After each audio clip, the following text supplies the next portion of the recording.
Ladies and welcome to the Last Rites No Name. Back.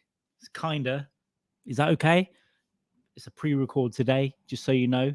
I'll probably I'm going to start doing a few more of these, but we'll see. We'll see what happens. Welcome to the Last Rites. Some episodes of the podcast episodes, they've got numbers. Some are just me rambling, and then I'll spiral. All right, everything's going to be fine. It's going to be okay, probably. If you haven't already, please give us a subscribe, big red button. And if you have, thank you very much. You may notice a slight different in the branding. I'm not quite sure. I might tweak that pink a little bit. We'll see what's going on. Just ADHD brain came across doing it at like 1 a.m. last night or whenever it was. I've been building a website this weekend. I've been doing all kinds of stuff, all kinds of interesting stuff to come. But today we're going to talk about Alec Baldwin and Rust, the movie that he shot. The executive producer. Listen, I'll get the details right as we go because I'm going to read a timeline. That's what's going to happen. Let's go through the timeline. Then we'll wrap the Alec Baldwin piece up. All right. Right, 21st of October, 2021. So just after COVID's coming out of it, I'm going to Finland. I'm all happy. Halyna, if I'm pronouncing names wrong, forgive me, I'm an idiot. Halyna Hutchins dies, and director Joel Souza is injured after Alec Baldwin fires a prop gun on a film set for a 19th century Western Rust in Mexico. Now, if you look at the IMDb, it's about a grandfather who was wrongfully accused of a crime or killing someone, right? Is he the grandfather? Are we tying this up here? Is it coincidence? Probably. Ukrainian-born Hutchins was shot while working as the film's director of photography, DOP, there we go. The 42-year-old was flown to hospital by helicopter but died of her injuries. Susan was taken by ambulance from the scene at Bonanza Creek Ranch. Baldwin, who's also a co-producer of Rust, plays the film lead and namesake. An outlaw whose 13-year-old grandson is convicted of manslaughter. Okay, it's kids. The actor 64 is best known as Jack Donaghy on the NBC sitcom 30 Rock. Yeah, absolutely. We know who Alec Baldwin is. Speaking at the time, my heart is broken for her husband and their son. They all knew each other and all that, and they loved Halyna. He said he was fully cooperating with the police investigation. Of course, they all loved her. He did. So yeah, Hutchins was fatally shot in the chest. Who had been standing behind her. Souza had been standing behind her, was treated in hospital for a wound to the shoulder. So is it the one bullet that passed through and went into the other one? Because on film sets, I think they're supposed to have protective screens. You're not supposed to have obviously real ammunition. So there's multiple fuck ups. It's a $7 million movie, and that's a cheap movie. It's a cheap movie. It might be cheap for you, all right, but it's a cheap movie. So they were cutting corners. It looks like. Just bear with me while I don't read some of these out. So yeah, legal documents reveal by the end of October, Alec Baldwin was drawing a revolver across his body and pointing it at a camera on set during a rehearsal when the gun fired. Rust's assistant director, David Halls, had been sacked from a previous production over gun safety violations. So they already had a bit of a problem on set. Maybe it's just a bit of a wild time. Criminal charges may be filed, blah, blah, blah. Yeah, he called her his friend. They're going out for dinner and all this stuff. I'm sure, especially on a low budget movie, you're going to be in there together. You know, you're going to be spending a lot of time together. These aren't just strangers turning up. And then your colleague dies. It must have been a little bit traumatic for Baldwin there. But yeah, there's a few little details which you might got into. Police were called to the set in New Mexico. There was a legal action taken, basically, by December.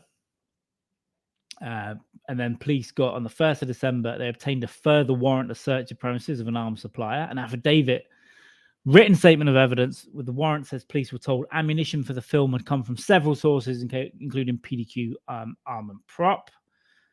He said the ammunition just supplied dummy rounds and blank rounds. Baldwin says he didn't pull the trigger of the gun during the incident. This is in mid-December. Has that been changed by now? I think it might have done. Halls was given the gun by guitarist Reed. Her lawyers have said that she did not know where the live rounds came from. So these mystery live rounds, obviously it happened. It's happened before, right? But I think with Brandon Lee on the quote, it might have been a fragment of something that had sheared off and gone flying out the barrel. I think, but we'll look into those details later. Anyway, we get months of investigation. We get there's lawsuits against the prop supplier. They're denying it. They're saying it's not possible, but they're saying, well, it got in there. So we still don't know all these details by sort of February time this year. Lawyers for the Hutchins family say she would still be alive if crew members have not cut corners. Yeah, it seems so. It seems so.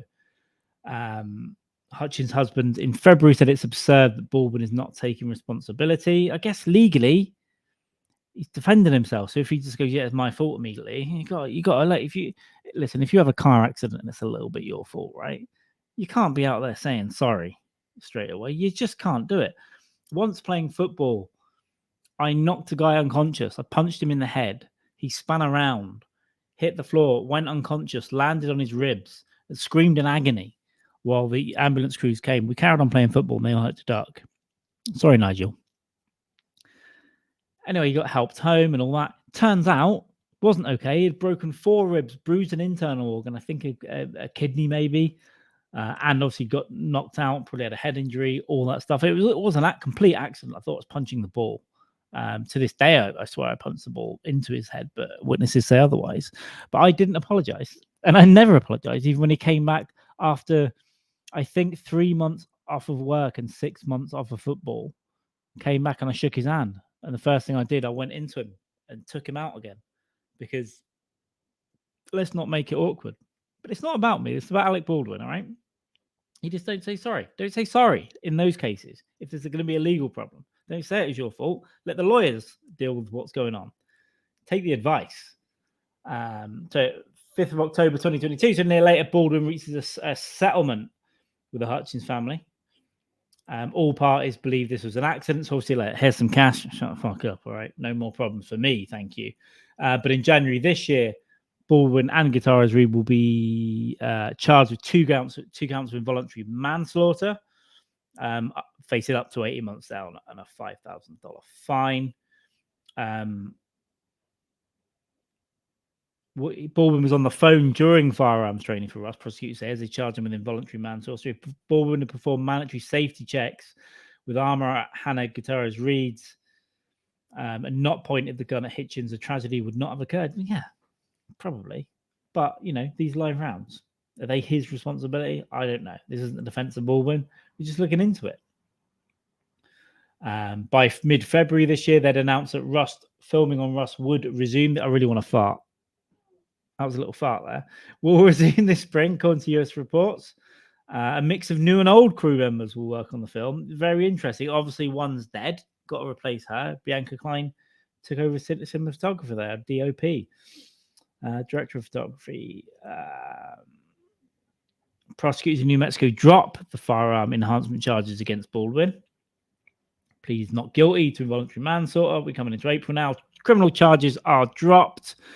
Now, the interesting thing, part of the deal, is that the husband of Halyna Hutchins, the cinematographer that lost her life, Matthew Hutchins, I believe, has been given an executive producer role on this movie. Business deal? A business deal? Not to invoke the ghost of this is democracy and manifest the succulent Chinese meal. A business deal?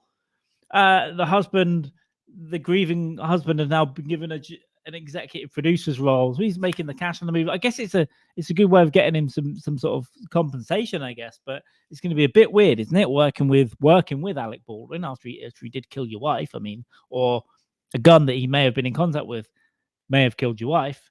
It's a bit odd. I mean, I get that accidents happen, you forgiveness and all that, but working with him. But isn't it executive producing? I guess it's with Baldwin though, right? So they're kind of partners in this business. And how much longer are you getting out of a $7 million movie? Probably not that much, unless there's a bit on the back end. Although, no publicity is bad publicity, right? I think a lot more people are going to go and see Rust and will watch it on streaming or the movies or whatever than would have done had Alec Baldwin not have murdered someone. Let me take that back. Legally, he did not murder anyone. That's me saying that didn't happen. That was a slip of the tongue. More people will go and see Rust in whatever form it takes now than would have had not the tragic death occurred upon the set of Rust. And had the husband now been an executive producer. Now, I'm not making any judgment on any of this. As I said, it, life's complicated, things are complicated. Maybe it's a good way of getting a conversation. It's just interesting to me that a business deal has been made. Although I guess settling out of court is also a business deal. I'm not going to be able to stop doing that now. I'll be doing that for the next... I'll be doing that until I die. Every time I think of the word business deal, I'll have to say business deal. Ah. And that's your... Well, I can't blame you, can I? Anyway, that's it. 10 minutes on Alec Baldwin. That will do us, I think. Enjoy your business deals. But if you want to make your own business deal, for me, please subscribe to the channel and expect lots of good guests on the podcast soon. Go check out episode 100 with Billy Wayne Davis. That was a fantastic chat with Tennessee-born comedian out there. He was in a hotel room in Houston, Texas, I do believe. But we had a good chat. Go check that out. Apart from that, thank you for watching. Thank you for putting up with my absolute nonsense, my weird facts. Just thought that last part of the pie, the death pie, was interesting. That's all. Goodbye.